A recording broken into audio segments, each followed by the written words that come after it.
Voilà. Bonjour Olivier Véran, oui on y va.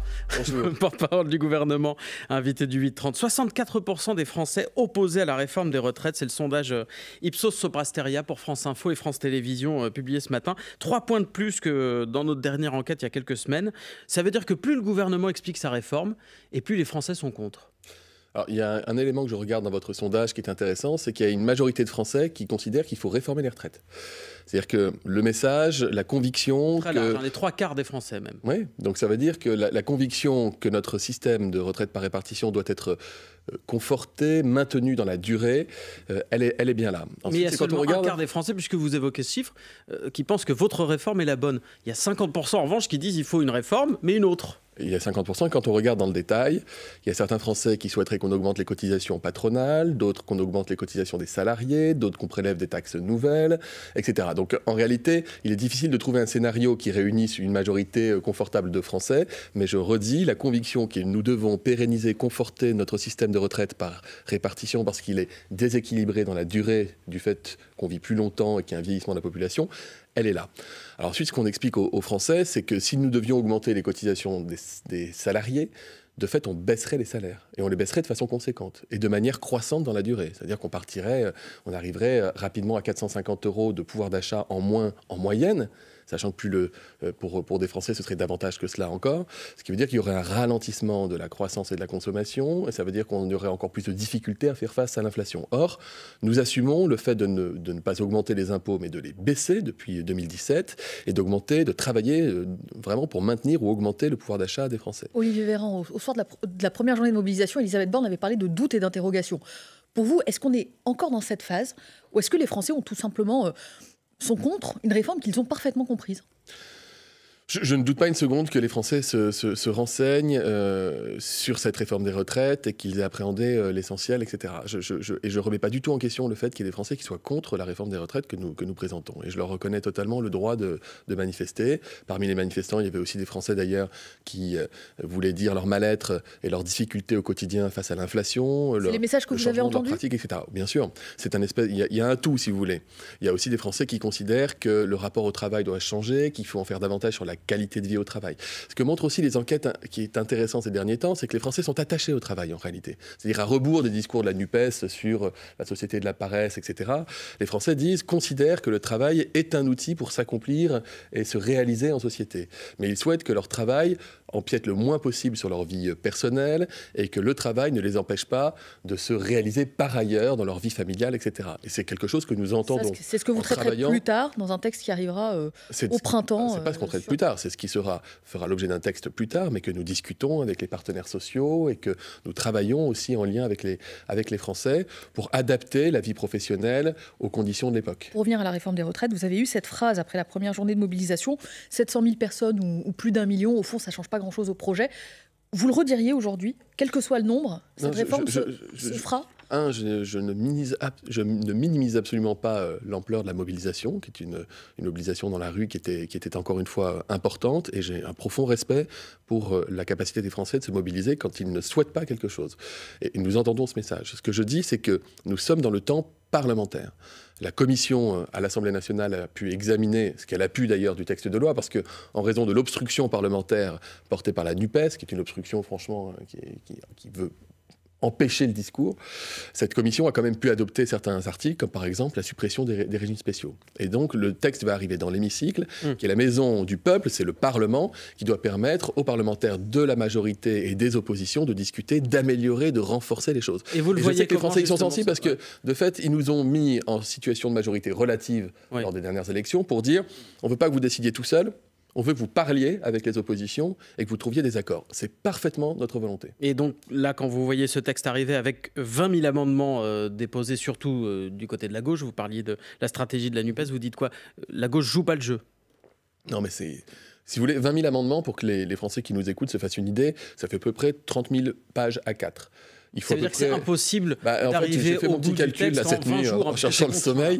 Je me disais combien de temps ça fait. Je vais vous dire une chose, si vous ne faisiez que ça, sans manger, sans boire, et que vous passiez votre temps à lire les amendements les uns après les autres, il vous faudrait 30 fois 24 heures. 30 jours et 30 jours. D'accord ? Et si vous faites 35 heures par semaine, ça fait à peu près 4 ou 5 mois. Or, il n'y a que 20 jours à l'Assemblée. Donc ils savent très bien, en déposant 20 000 amendements, que ça n'a pas pour but d'améliorer le texte, mais d'empêcher les parlementaires de travailler. Et ça, vous dites que le débat ne durera pas 3 ou 4 mois. Il est prévu pour durer 11 jours, c'est 11 jours. Non, mais quand bien même, imaginez le temps de lecture. Le temps de lecture, ce serait des mois. Donc en réalité, le temps pour travailler, analyser et voter, ça prendrait des années. Donc ils le savent très bien. Donc ils sont dans une stratégie qui consiste à dire on veut empêcher les députés de travailler et d'améliorer ce texte. Donc en tout état de cause, à l'heure où on se parle, vous dites déjà ces 20 000 amendements ne seront pas examinés. Ah ben, on ne peut pas examiner, ça n'existe pas, nulle part, dans aucun pays. Mais ce que nous disons aux oppositions, c'est qu'il n'est jamais trop tard pour retirer des amendements redondants. Je regardais, il y a un amendement qui dit au-delà de 750 millions, 1 euro, au-delà de 750 millions, 2 euros, etc. Ouais. etc. C'est ridicule, pardon. C'est de l'obstruction bête et méchante qui vise à empêcher de parler et de débattre. Or, moi, je crois que les Français attendent de nous que nous puissions discuter et débattre. Et nous voulons, nous, gouvernement, que les députés enrichissent le texte sur bien des aspects. Quels sont justement les amendements qui retiennent votre attention?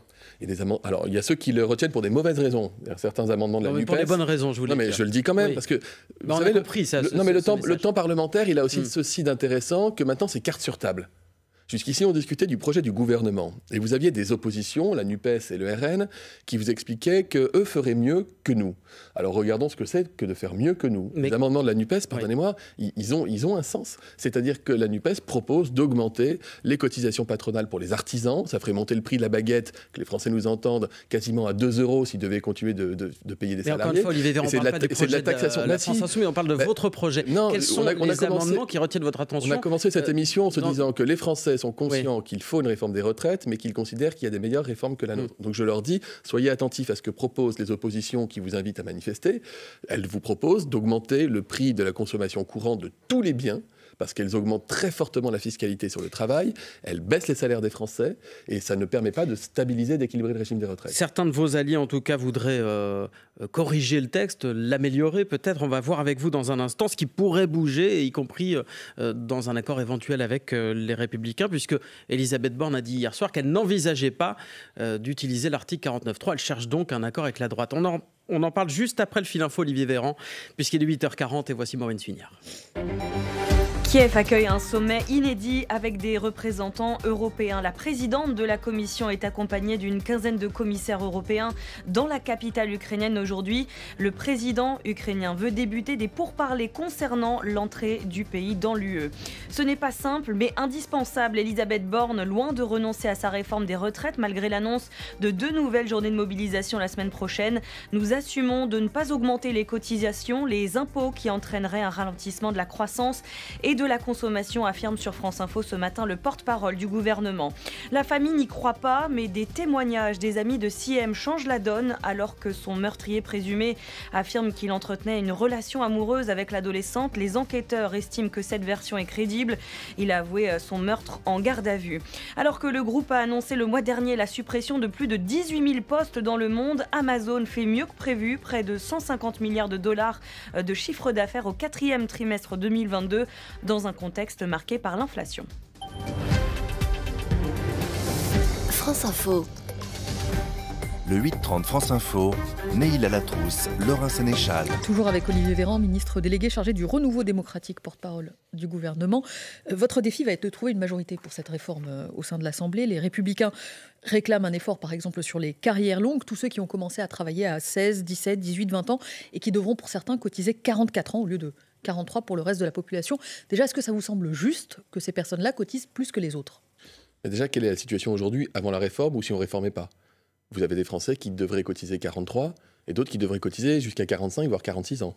Je note que le système actuel, il entérine déjà le fait que quand vous avez commencé à travailler plus tôt, vous êtes capable de travailler, de partir à la retraite au même âge que ceux qui ont pu commencer plus tard. Et qu'on a plutôt tendance à fortement gommer cette inéquité de durée de cotisation. Est-ce qu'il faut totalement la gommer? Vous savez qu'en 2003, c'était même 6 à 7 ans d'écart entre 2 Français en fonction de l'âge auquel ils démarraient. Est-ce qu'il faut totalement la gommer? On est en train de parler d'une année.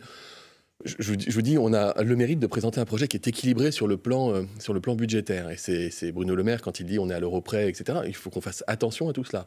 Donc nous, on dit aux parlementaires, on est à la recherche d'un projet qui, sorti du Parlement, améliore, vraiment, on est très très ouvert là-dessus, je le redis, notre projet de loi, mais sans renoncer à l'équilibre et sans renoncer aux grandes valeurs qui le sous-tendent. Donc on discute avec les députés de droite. Moi, j'aimerais aussi qu'on puisse discuter avec des députés de gauche plus modérés que la gauche NUPES, mais aujourd'hui, c'est vraiment noyé dans la masse NUPES qui nous empêche finalement d'obtenir des avancées à la gauche de l'hémicycle, ce qui, je trouve, dommage en termes démocratiques. Mais pour comprendre, sur les 44 ans, vous dites à la droite, pourquoi pas si vous trouvez en face des recettes? Moi, je n'ai pas de. Je ne suis pas en train de vous dire ça. Je fais très attention à ce que je dis. C'est pas le message.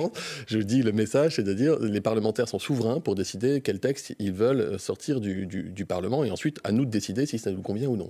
Ce qu'on leur dit, c'est que les règles, c'est pas d'augmentation des impôts, pas d'augmentation de la dette et un système équilibré. Et que dans ce cadre-là, on est effectivement très ouvert. Encore une fois, les Français ont voté, ils ont souhaité qu'on soit en majorité relative et pas absolue. Ils veulent que nous travaillions avec les oppositions, ce qu'on a toujours fait depuis le début du quinquennat, puisqu'à l'exception, et c'était normal, des budgets, on a toujours été chercher un accord politique avec la gauche ou avec la droite. C'est ce qui est très différent des mandats précédents.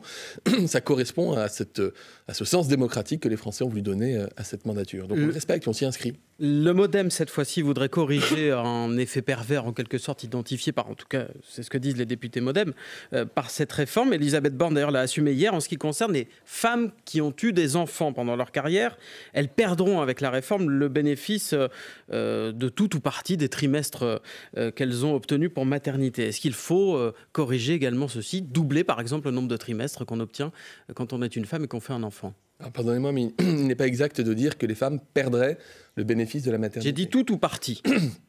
Oui, mais des femmes perdraient le bénéfice. Alors, des femmes. Non, la réalité, c'est que nous nous adressons aussi aux femmes qui ont des carrières hachées, des carrières longues.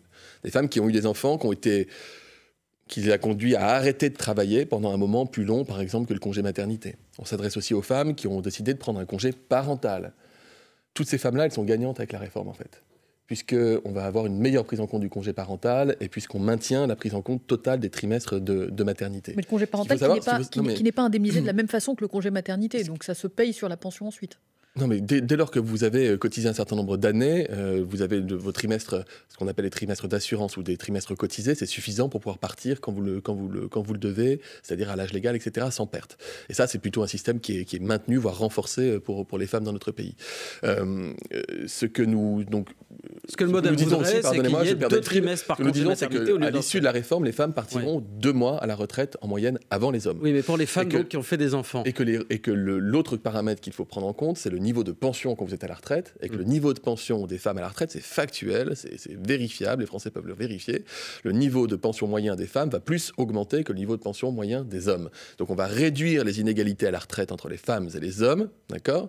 Et les mécanismes les plus protecteurs que nous introduisons dans cette loi vont bénéficier en priorité aux femmes. Par exemple, l'augmentation de la retraite minimale, qui peut atteindre les 1 200 € par mois, elle va toucher 60% des bénéficiaires sont des femmes. Mais là, vous ne répondez pas donc sur cet amendement MoDem qui consisterait à doubler les trimestres. Il n'y a pas d'avis du gouvernement sur cette... Je ne réponds pas parce qu'il y a un débat qui va se tenir dans l'hémicycle et que ce débat, encore une fois, il y a la séparation de l'État. Il y aura un représentant du gouvernement qui sera au banc dans l'hémicycle. Et si la NUPES nous permet d'atteindre l'examen de cet amendement, ce qui n'est pas garanti à l'heure. Mais à ce stade, il n'y a pas d'avis du gouvernement. L'avis sera donné en temps voulu. Voilà, on discute avec les forces politiques. C'est pour vous montrer aussi l'esprit d'ouverture. D'habitude, j'aurais pu vous dire non, ça c'est non. Non. Là, on est ouvert à la discussion. Vous pourriez dire ça c'est oui, mais vous le dites pas. Je vous réaffirme ce que nous faisons déjà pour les retraites des femmes. Les pensions vont augmenter. Elles partiront plus tôt que les hommes à la retraite.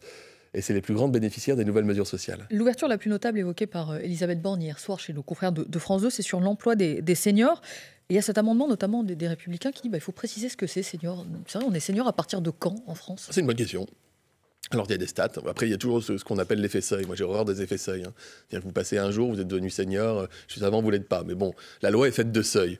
C'est plus de 50 ans, c'est 55 dans l'esprit de la loi aujourd'hui. Je crois que plus important que cela, permettez-moi de le dire, c'est ce qu'on fait pour maintenir dans l'emploi les seniors, pour inciter les entreprises à leur proposer des formations pour de la reconversion professionnelle, comment on fait pour valoriser l'expérience, l'expertise, les compétences des seniors, et comment ce qu'a dit la Première ministre hier soir est fondamental en mon sens, comment on fait pour que les entreprises arrêtent de se débarrasser des seniors. Mais l'index senior s'applique à qui, par exemple ? Des plans de départ volontaire. Il s'applique à qui l'index senior ? C'est quel salarié dont on parle ? On parle c'est-à-dire ? C'est les 55 ans et plus, les 60 ans et plus, les 50 ans et plus ?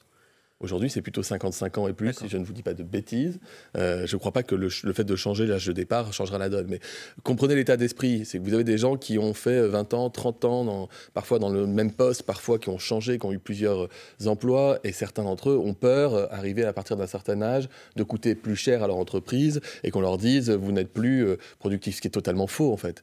Et on voit d'ailleurs partout ailleurs en Europe qu'à chaque fois qu'il y a eu des réformes pour décaler l'âge de départ à la retraite, vous avez eu aussi un décalage quasi automatique en fait du départ à la retraite des seniors. Donc ça veut dire qu'on va pouvoir travailler davantage sur ce maintien dans l'emploi et l'exploitation de toutes les compétences. Ça veut dire sévir notamment sur les plans de départ volontaires qui sont ouverts dans les entreprises et qui ne... Sans doute. C'est ce qu'a ouvert la Première ministre hier, c'est ce qu'elle a dit.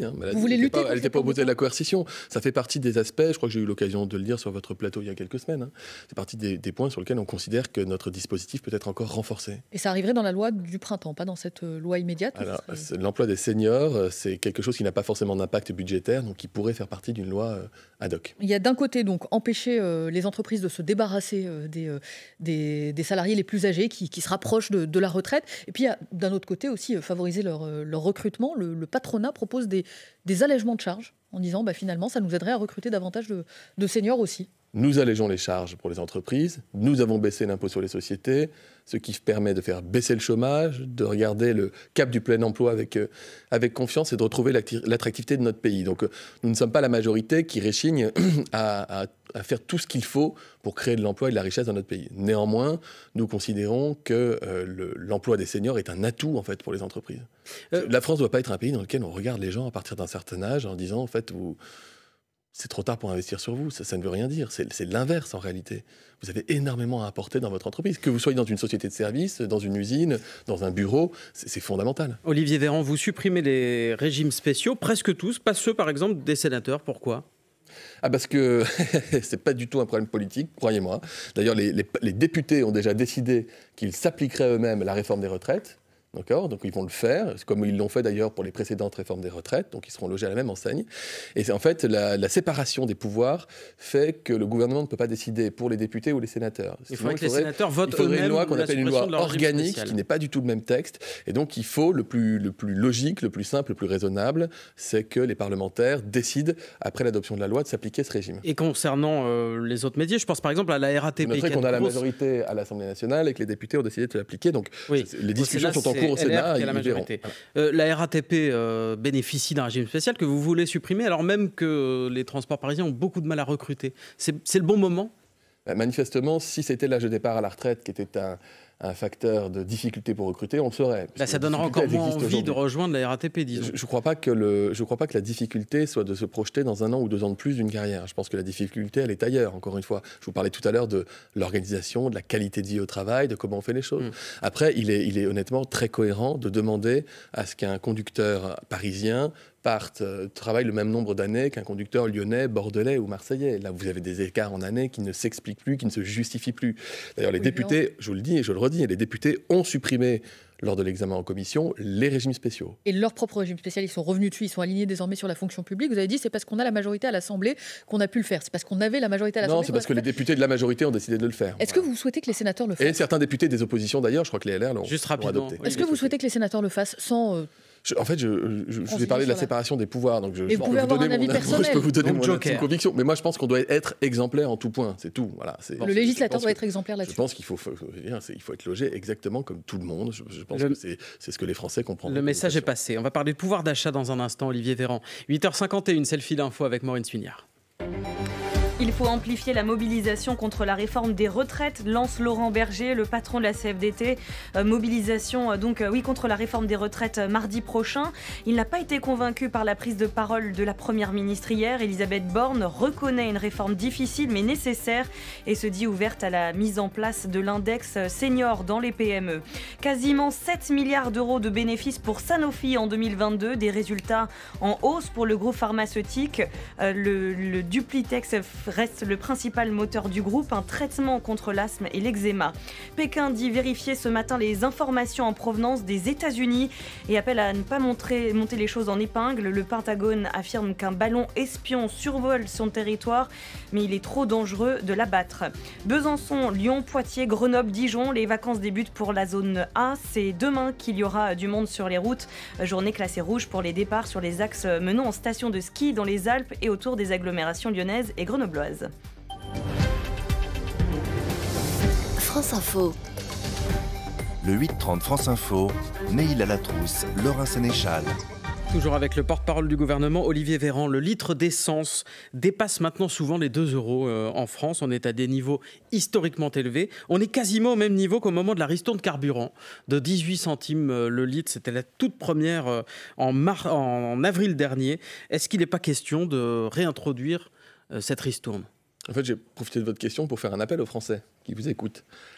Le gouvernement a décidé de mettre en place une indemnité carburant travailleur, ICT, qui atteint les 100 € pour quelqu'un qui prend sa voiture pour aller travailler, ce qui représente l'équivalent d'une ristourne de 10 centimes jusqu'à 12 000 km. D'accord ?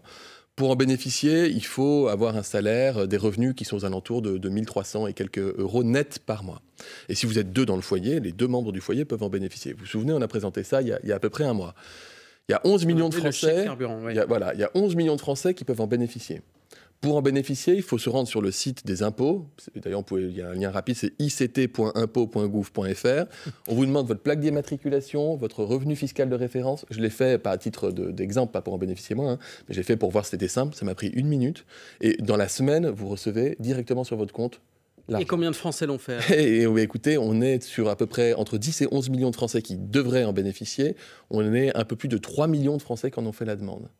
3 millions. Ça veut dire qu'il y a 2 Français sur 3 qui doivent recevoir l'équivalent de la ristourne n'en ont pas fait la demande. Donc, je profite de votre émission. Vous savez, des fois, il y a des aides qui sont calculées par les services comptables en disant il y aura un taux de non-recours. Là, en l'occurrence, on a prévu de tout dépenser, en fait. Donc, on demande vraiment aux Français de faire cette demande pour protéger leur pouvoir d'achat. Mais est-ce que ça veut dire que, justement, c'était la bonne mesure, puisque les Français n'ont pas l'air de bien comprendre comment ça fonctionne et n'ont pas l'air de faire la demande ? Je vous dis qu'on a déjà fait des mesures qui étaient compliquées à mettre en œuvre et à demander, que là, ça vous prend 1 minute. Mais vraiment 1 minute pour faire la demande.